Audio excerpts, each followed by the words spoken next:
I want to start us off with a question. What are the stories you were told? Where did they come from? Some of them probably came from people you know and trust, while others probably came from broader facets of our society, such as mass media, political systems, and the dominant narrative of history. Too fast. I'm a 90s baby, and these are some of the most popular books and movies that I grew up with. I want to invite you to take a moment to think about the ones that you saw and heard growing up. Your trip down memory lane, similar to my own, likely revealed to you that the stories you were taking in were not that diverse. Fast forward to today, we have made some progress in representation of children's books and mass media at large. However, when we look at the data, we see that we still need to think about what representation shifts still need to occur. Take, for example, this study out of the University of Wisconsin. They looked at all of the children's books published in 2018, and they found that 50% of them had main characters that were white. The next largest percentage, of 27%, was for animals and other non-humans. That 27% is larger than all of the other racial groups added together. Keep in mind, this study is only looking at the depiction of characters, not at the authors, illustrators, and publishers who are actually telling the stories. Major publishers of children's books and curriculum that students are learning from do not reflect the students they are serving, but this issue isn't unique to literature. From boardrooms to newsrooms, people of color are often looked at as a monolith or left out of the conversation altogether. You're probably wondering why this matters. This issue of representation is systemic. It may seem much larger than you or I as individuals, but this is where I want to challenge you to ask yourself, what are the stories you began telling yourself?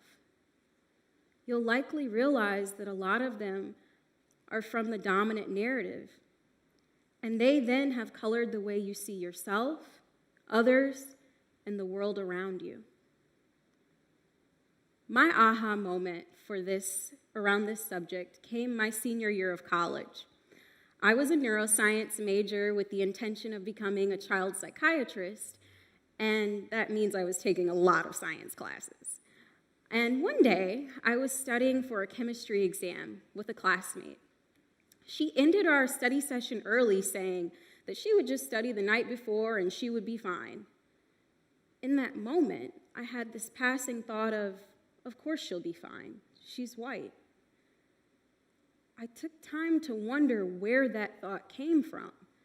And that's when I realized that over the 4 years at the university, I hadn't had a single black instructor for a science course.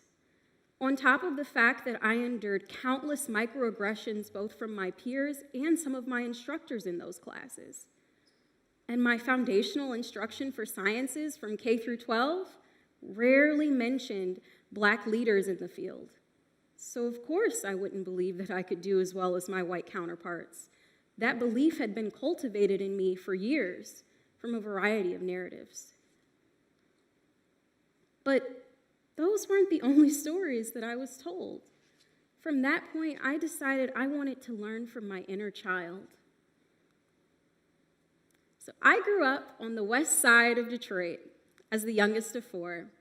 My parents were so excited to finally have a baby girl, and they showered me with so much love and stories of how special I am to them, and stories of who I come from. Take, for example, my name, Adelia. It means daughter of God. I was named after my maternal great-grandmother from Berea, Kentucky. She and my great-grandfather helped black students to attend the local college by housing and feeding them, in a time where that was really dangerous because they lived during the racially repressive and violent Jim Crow era. As I reflected on these stories, I realized that I'm not alone in having taken blows that threatened my self-esteem and my mental health as a result of living in a whitewashed society. My education growing up had neglected to teach me about African and diasporic histories. Africa was often referred to as if it was a country, a monolith, and Black history in school started at slavery. It wasn't until I went to college and chose to take classes that taught me about the devastating and cruel histories of colonialism and their continued impact on Black and brown communities to this day. That's when I decided that I wanted to learn from Black children themselves, not only in the US, but across the world. I wanted to share the stories that I've learned and that make up who I am, and also to help them to think about and value the ones that make up who they are. And that's what led me to the Sunflower Learning Center. My first year out of college, I lived in South Africa through the Wallenberg Fellowship. This fellowship funded me to do a self-directed service project where I could go anywhere in the world. And I chose to go to South Africa because it is one of the most racially inequitable countries in the world as a legacy of apartheid, which is very similar to the racial history here in the US. When I got there, I chose to partner with local literacy nonprofits such as the Auto Foundation, Ethnic Kids, and Nalibali. And I ran programming with low-income students of color. Before arriving in South Africa, I had done a book drive to curate a collection of Black children's literature, which just means books that were by Black authors from across the world and books that depicted Black characters in a multitude of experiences and settings. And I paired these books with curriculum that I developed that gave the children opportunities to do hands-on activities and use their self-expression to engage with the stories beyond just the text. And I chose to immerse myself in the students' culture by living near the school, living as a local, by taking public transportation, making friendships with people whose family roots came from the origin of the country, and even learning one of the local languages, isiXhosa. These experiences helped to inform the programs that I did, and they led to even larger collaborations than I ever could have imagined, such as a field trip to the Contemporary African Art Museum, a school-wide spelling bee, and me developing a week-long girls' empowerment camp that I hosted in the township of Langa. Over that year, my students and I explored together, we created together, and we learned together. And at the end of every session, at the end of every day, we said 5 affirmations together. I am smart, I am kind, I am beautiful, I am important, I can do anything. I can do anything. I can do anything. I said this multiple times a day for my students, but I started believing it about myself. And when I returned to my hometown, Detroit, after my fellowship year, I founded my organization, Story Shifters, to keep this work alive. Detroit, similar to Cape Town, has a long history of racial inequity, which you can still see today by comparing Detroit to its suburban surroundings that become more white and resource-rich the further you move away from the city.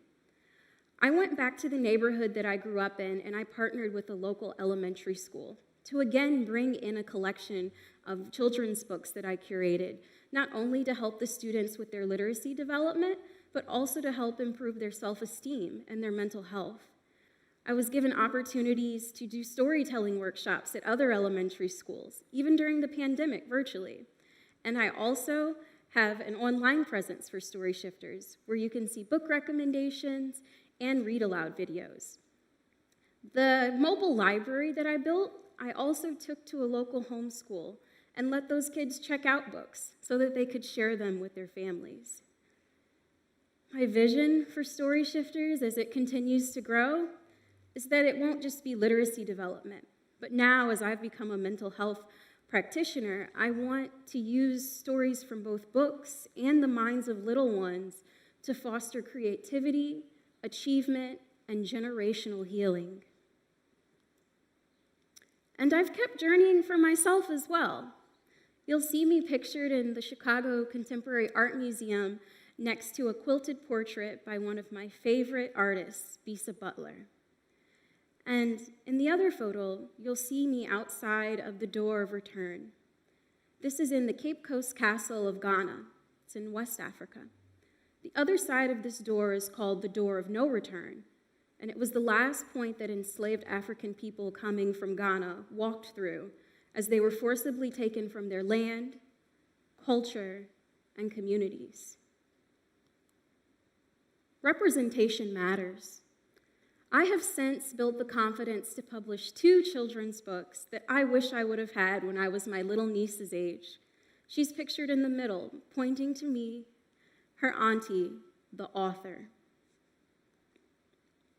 I just want to end by sharing with you all a belief that I have, which is that God put us on this earth to uplift and encourage one another. And I say this to say, I am not who I am. I wouldn't be who I am without the people who have and continue to pour into me. And so I hope you all can join me in giving them plaudits today as well. Thank you.